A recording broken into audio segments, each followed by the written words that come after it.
Hello, this is how to start using the KPPR Events app on Google Play.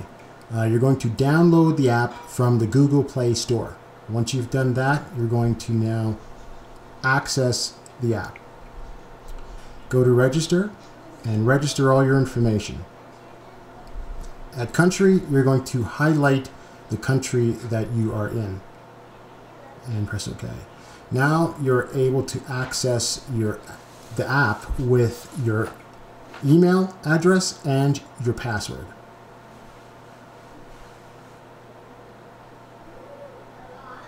Once you've done that, you're now able to follow events near you and search for events near you.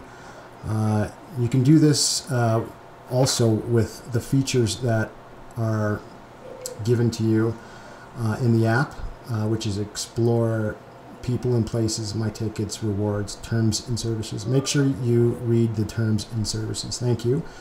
And we will go through all the features individually in later videos. Thank you.